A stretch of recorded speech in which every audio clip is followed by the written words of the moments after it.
Phone tapping కేసుపై RS Praveen Kumar వ్యాఖ్యలు తీవ్ర దుమారం రేపుతున్నాయి. గతంలో తన ఫోన్ ట్యాపింగ్ చేశారని, బాధ్యులపై కఠిన చర్యలు తీసుకోవాలని ఆయన ఆరోపించారు. అయితే ఇప్పుడు మరో రకంగా మాట్లాడుతున్నారు.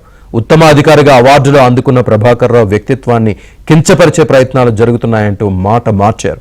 దీంతో రెండు విధాలుగా మాట్లాడిన ప్రవీణ్ కుమార్ వ్యాఖ్యలు చర్చనీయాంశంగా మారాయి.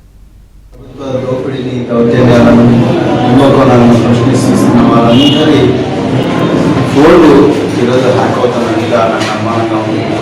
మరి నాకు యాపిల్ కంపెనీ నుంచి ఒక మెయిల్ వచ్చింది.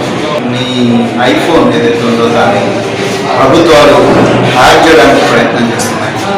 సో ఎందుకంటే మరి ప్రజల కోసం గొంతుకైతున్నట్టుగా ఉంది. మరి ప్రజల సమస్యలు ప్రతిరోజు కూడా ప్రభుత్వాన్ని నిలదీస్తున్నట్టుగా ఉన్నందుకు మరి వాళ్ళంతా హ్యాక్ చేస్తున్నారని చెప్పేసి యాపిల్ నన్ను హెచ్చరించింది, జాగ్రత్తలు తీసుకోవడం జరిగింది.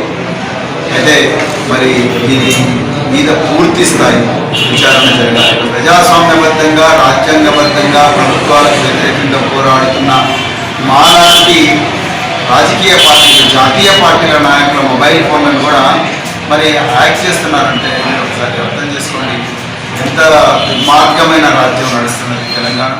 మంచి ట్రాక్ రికార్డున్న ఒక ఆఫీసర్ అతను ఏం మాట్లాడలేకపోతున్నాడని గౌరవ సుప్రీంకోర్టు అతనిని ఆగస్టు 5 వరకు అతను మొత్తం కూడా ఇన్వెస్టిగేషన్కు కోఆపరేట్ చేస్తాడు అని చెప్పినా కూడా అతను 6 సార్లు సిట్ ఆఫీస్కు పోయి ఒక ఐపీఎస్ ఆఫీసర్గా ఉండి సిట్ ఆఫీస్కు పోయి మరొక నిందితుడి రూపంలో ఈ ప్రభుత్వం తయారు చేసింది కాబట్టి ఆయనను అక్కడ కూర్చోబెట్టిన ఆయన మొత్తం కూడా కోఆపరేట్ చేస్తుంటే రేవంత్ రెడ్డి ప్రభుత్వం తాళలేక ప్రతీకారాచ్యతోని ఇలా ఈయనను ఇబ్బంది పెడతా ఉన్నది.